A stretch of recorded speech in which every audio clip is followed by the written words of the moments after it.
Hai guys, welcome back to our channel PAI Ampa. Gimana nih kabar kalian di rumah? Mudah-mudahan selalu sehat dan semangat ya.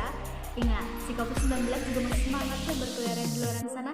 Makanya jangan lupa jaga kesehatan.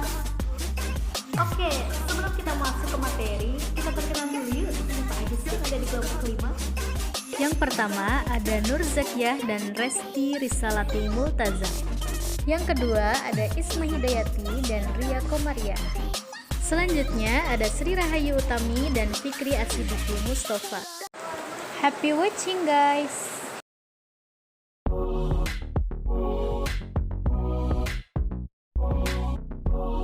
Nama saya Resti Risalati Multaza. Di sini saya akan memaparkan materi mengenai ciri utama model pembelajaran.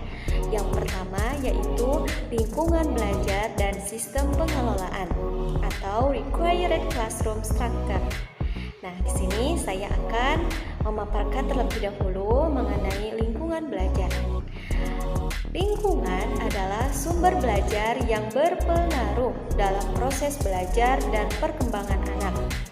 Menurut Marlani Ghazali, lingkungan dapat diartikan sebagai segala sesuatu yang berada di luar diri anak. Dalam artian, lingkungan adalah segala sesuatu yang ada di sekitar anak, baik berupa benda-benda, peristiwa-peristiwa yang terjadi, maupun kondisi masyarakat, terutama yang dapat memberi pengaruh kuat kepada anak didik, yaitu lingkungan yang mana terjadi proses pendidikan berlangsung dan lingkungan anak-anak bergaul sehari-hari. Jadi, dalam mencapai keberhasilan belajar gitu ya, lingkungan itu adalah salah satu faktor penunjang dan pendukung gitu ya seorang anak bisa sukses gitu ya. Dalam mempersiapkan lingkungan yang tepat, siswa akan mendapatkan hasil yang lebih baik gitu ya dan dapat menikmati proses belajar yang siswa lakukan. Sekarang apa itu lingkungan belajar? Lingkungan belajar adalah tempat berlangsungnya kegiatan belajar yang mendapatkan pengaruh dari luar terhadap keberlangsungan kegiatan tersebut. Nah, ada juga menurut Muhammad Sarani bahwa lingkungan belajar adalah segala sesuatu yang berhubungan dengan tempat proses pembelajaran dilaksanakan. Lingkungan ini mencakup dua hal utama, yaitu lingkungan fisik dan juga lingkungan sosial. Kedua aspek lingkungan tersebut dalam proses pembelajaran haruslah saling mendukung, dan kedua aspek lingkungan tadi itu saling berhubungan satu sama lain ya, sehingga bisa menjadi faktor pendukung gitu ya seorang siswa dapat berhasil seperti itu. Jadi bisa saya simpulkan bahwa lingkungan belajar adalah suatu tempat yang berfungsi sebagai wadah atau lapangan terlaksananya proses belajar mengajar atau pendidikan. Jadi tanpa adanya lingkungan, pendidikan itu tidak akan bisa berlangsung. Nah, selanjutnya ada yang disebut dengan sistem pengelolaan lingkungan belajar. Nah, di sini pengelolaan berasal dari kata kelola yang mendapat imbuhan pe dan akhiran an yang mempunyai arti ketatalaksanaan, tata pimpinan, atau bisa juga disebut dengan memanajemen. Jadi pada proses belajar mengajar, pengelolaan lingkungan belajar mempunyai tujuan secara umum, yaitu menyediakan fasilitas bagi bermacam-macam kegiatan siswa dalam lingkungan sosial, emosional, dan intelektual di kelas. Fasilitas yang disediakan itu memungkinkan siswa untuk belajar dan bekerja dan mengembangkan sikap apresiasi yang ada pada diri seorang siswa tersebut. Jadi ada 3 pokok tujuan pengelolaan lingkungan belajar. Yang pertama yaitu mewujudkan situasi dan kondisi kelas. Yang kedua, menghilangkan berbagai hambatan yang berada di lingkungan belajar.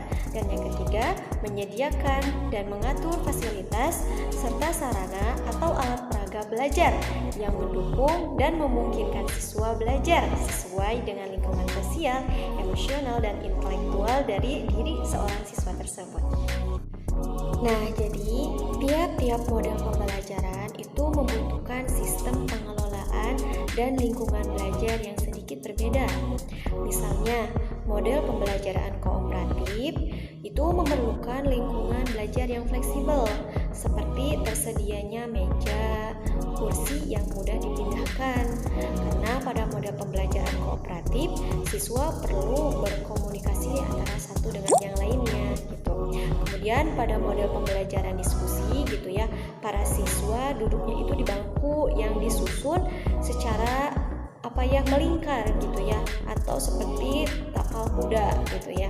Karena memang kalau kita sedang diskusi gitu ya, atau mau acara debat gitu, pasti kan posisi duduknya itu tidak seperti biasanya gitu ya, harus melingkar dan lain sebagainya gitu ya. Nah, pada model pembelajaran secara langsung itu siswa duduknya itu berhadapan-hadapan dengan guru gitu ya, seperti hal biasanya gitu ya. Karena pada model pembelajaran langsung siswa harus tenang dan harus fokus memperhatikan guru gitu ya. Jadi lingkungan belajar itu sangat diperlukan agar tujuan pembelajaran itu dapat tercapai. Model pembelajaran harus mempunyai lingkungan belajar serta pengelolaan yang kondusif serta nyaman, sehingga suasana belajar dapat menjadi salah satu aspek penunjang apa yang selama ini menjadi tujuan dari pembelajaran. Mungkin itu saja penjelasan singkat dari saya ya. Untuk lebih jelasnya, detailnya teman-teman bisa baca langsung di makalah. Kemudian teman-teman juga bisa dibaca kembali di jurnal-jurnal gitu ya, sehingga pemahamannya itu lebih luas dan wawasannya pun lebih banyak gitu ya. Untuk materi selanjutnya akan disampaikan kembali oleh teman saya. Di sini saya akan melanjutkan pemaparan materi tentang lingkungan belajar dan sistem pengelolaannya. Ada lingkungan keluarga, lingkungan pendidikan, dan lingkungan masyarakat. Lingkungan keluarga terdiri dari keluarga inti dan keluarga yang diperluas. Keluarga inti yaitu seperti ayah, ibu, dan anak. Keluarga yang diperluas seperti kakek, nenek, adik ipar, kakak ipar, dan lain sebagainya. Lingkungan keluarga adalah kumpulan segala kondisi dan pengaruh dari luar terhadap kehidupan dan perkembangan anggota keluarga. Yang kedua ada lingkungan masyarakat. Menurut Muri Yusuf, lingkungan masyarakat adalah proses pembentukan kepribadian anak-anak sesuai keberadaannya. Tempat orang-orang hidup bersama yang berpengaruh besar terhadap perkembangan kepribadian anak. Yang selanjutnya yaitu lingkungan sekolah. Adalah lingkungan di mana kegiatan belajar mengajar berlangsung yang para siswanya dibiasakan dengan nilai-nilai tata tertib sekolah dan nilai-nilai kegiatan pembelajaran berbagai bidang studi.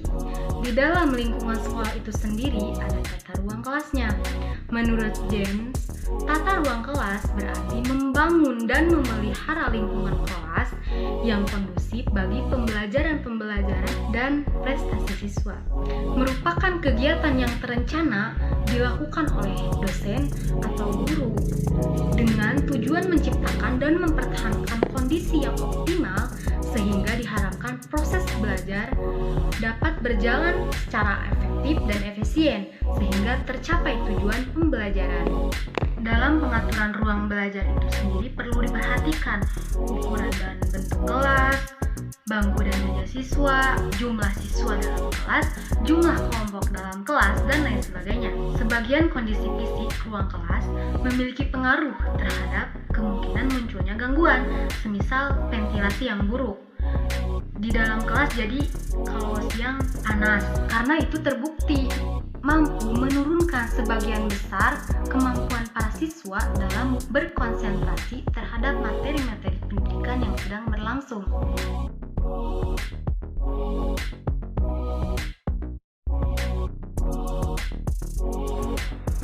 Pengertian rasional adalah suatu pola pikir di mana seseorang bersikap dan bertindak sesuai dengan logika dan nalar manusia. Arti rasional adalah suatu konsep yang sifatnya normatif, yang merujuk pada keselarasan antara keyakinan seseorang dengan alasan orang tersebut untuk yakin atau tindakan seseorang dengan alasannya untuk melakukan tindakan tersebut. Nah, secara etimologi, istilah rasional berasal dari bahasa Yunani kuno, yaitu rasio, yang artinya kemampuan kognitif untuk memilah antara yang benar dan salah dari yang ada dan dalam kenyataan. Agar lebih memahami pengertian rasional, berikut ini beberapa penjelasan singkatnya. Yang pertama, rasionalitas adalah suatu tendensi yang dilakukan untuk memenuhi rencana dalam rentang waktu tertentu. Yang kedua, bertindak rasional adalah tindakan yang dilakukan berdasarkan pertimbangan yang baik dan untuk tujuan yang baik pula. Yang ketiga, memiliki kerangka berpikir tentang hal apa yang ingin dilakukan agar tidak salah dalam bertindak. Yang keempat, bertindak dengan memperhitungkan segala manfaat dan risiko dari tindakan yang akan dilakukan. Rasionalitas memiliki 3 macam. Yang pertama, rasionalitas praktis. Yang kedua, rasionalitas teoritis. Dan yang ketiga, rasionalitas substantif.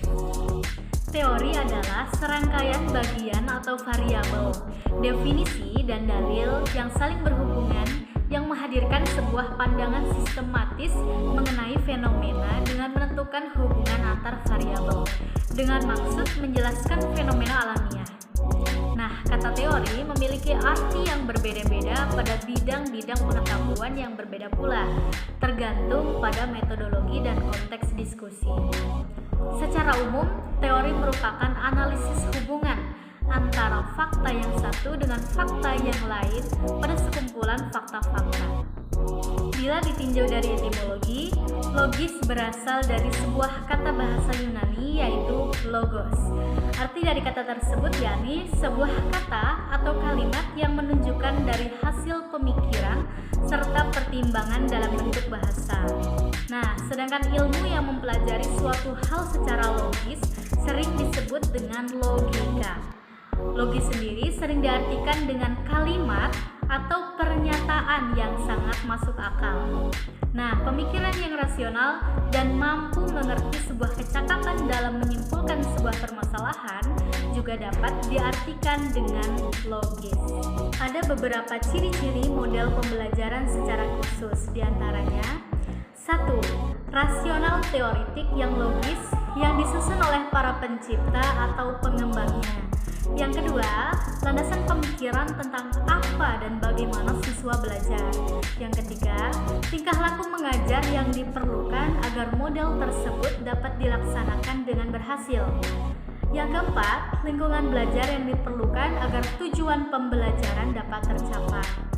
Sedangkan model pembelajaran menurut Hardy dan Moore, ada 5 model pembelajaran yang dapat digunakan dalam mengelola pembelajaran, yaitu 1. Pembelajaran langsung, 2. Pembelajaran kooperatif, 3. Pembelajaran berdasarkan masalah, 4. Diskusi dan learning strategi.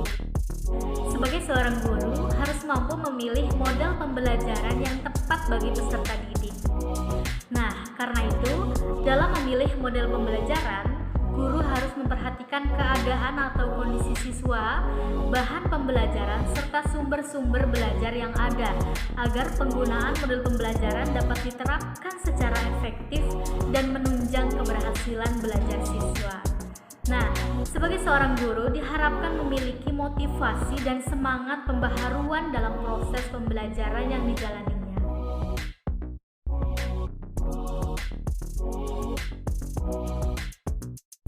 Di sini saya akan menjelaskan materi mengenai dampak pembelajaran yang ingin dicapai atau yang disebut dengan intended learning outcomes. Intended learning outcome yaitu bentuk transparasi dalam sistem pendidikan tinggi dan kualifikasi, atau dinyatakan sebagai pernyataan tentang apa yang direncanakan, diharapkan atau diketahui dan dipahami yang dapat dilakukan oleh pembelajar pada akhir pembelajaran. Kegiatan belajar dapat dirancang untuk mengajari siswa apa yang mereka butuhkan sehingga mereka dapat menyelesaikan tugas-tugas, penilaian, dan menunjukkan pencapaian, serta materi dipilih untuk mendukung partisipasi siswa dalam kegiatan pembelajaran. Seperti itu.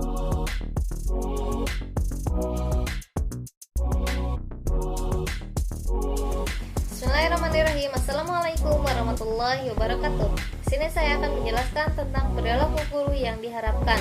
Degerian mengajukan teori pembelajaran berbasis pada konsep perilaku guru. Pengajaran sangat dipengaruhi oleh perilaku verbal dan non-verbal dari guru yang diajukan di dalam kelas sehingga diharapkan mampu mendorong para peserta didik agar semangat dalam pembelajaran. Oleh karena itu, lingkungan dalam mengajar dan kelas instruksi tergantung pada kualitas perilaku guru yang ditunjukkan oleh guru dalam kegiatan kelas. Ada dua asumsi dasar tertentu yang melekat dengan perilaku guru, yaitu satu, perilaku guru adalah fungsi dari faktor situasional yang hadir pada saat mengajar dan berdasarkan karakter pribadi dari masing-masing guru. Yang kedua, perilaku guru adalah diamati dan ini dapat diukur dalam hal perilaku yang diinginkan atau tidak diinginkan untuk tujuan pengajaran yang baik. Berdasarkan asumsi ini, teori perilaku guru menekankan satu, untuk membawa perbaikan dalam proses mengajar. Yang kedua, kondisi belajar mengajar harus dirancang untuk membantu para guru dalam menjaga perilaku guru yang tepat. Yang ketiga, para guru harus memahami karakter para peserta didik karena dengan mengetahui karakter peserta didik dapat membantu dalam proses belajar mengajar dan interaksi kelas yang sesuai. Dan yang terakhir, karena perilaku guru diamati oleh peserta didik, maka guru perlu melakukan evaluasi diri agar guru lebih meningkatkan tingkah laku verbal maupun non-verbalnya menjadi lebih baik lagi. Teori perilaku guru teacher behavior merupakan grand teori dalam penelitian ini. Teori tersebut menjelaskan mengenai perilaku guru yang dalam penelitian ini dapat dihubungkan dengan keterampilan mengajar dosen. Dosen harus mampu berkomunikasi baik secara verbal maupun non-verbal kepada mahasiswa di dalam proses belajar mengajar sehingga mahasiswa termotivasi untuk mengikuti proses perkuliahan dengan baik. Mungkin dicukupkan sekian. Wassalamualaikum warahmatullahi wabarakatuh.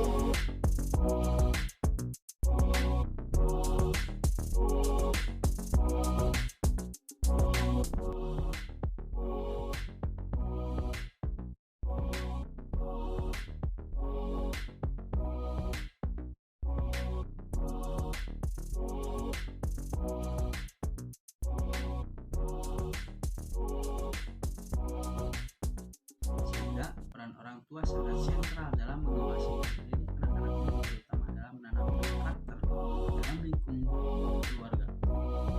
Pendidikan karakter merupakan pembelajaran yang penting untuk ditanamkan pada anak agar dapat hidup lebih baik dan memiliki karakter dengan nilai-nilai yang berdasarkan sesuai dengan motif-motif Pancasila. Dalam studi ini menggunakan pendekatan kajian perpustakaan atau metode review guna mengulas pendidikan karakter pada peserta didik yang pandemi berbasis keluarga. Orang tua yang berada dalam lembaga keluarga sebagai guru di rumah memiliki peran strategis dan yang utama untuk pendidikan peserta didik saat pembelajaran daring di rumah. Sekolah, orang tua, dan masyarakat harus bekerja sama dalam upaya pembentukan karakter peserta didik untuk mewujudkan keharmonisan dalam kehidupan, sehingga dibutuhkan koordinasi yang baik antara orang tua, sekolah, dan masyarakat sebagai faktor pendukung dalam pembentukan karakter peserta didik. Pendidikan karakter dalam lingkup keluarga sangat perlu ditempuh untuk membentuk karakter anak dengan mendidik dan mengontrol anak di rumah, terlebih di masa pandemi yang melakukan pembelajaran online di rumah. Pendidikan karakter di sekolah akan maksimal apabila didukung dengan pendidikan karakter dalam keluarga, karena orang tua merupakan faktor penunjang dalam keberhasilan pembentukan karakter anak. Menurutnya, penerapan pendidikan karakter di samping mempersiapkan anak-anak karakter berbudi pekerti luhur dan berakhlak mulia juga merupakan sebagai salah satu cara dalam mengantisipasi dan menyelesaikan persoalan dalam kehidupan bermasyarakat. Mungkin cukup sekian yang saya sampaikan. Wassalamualaikum warahmatullahi wabarakatuh.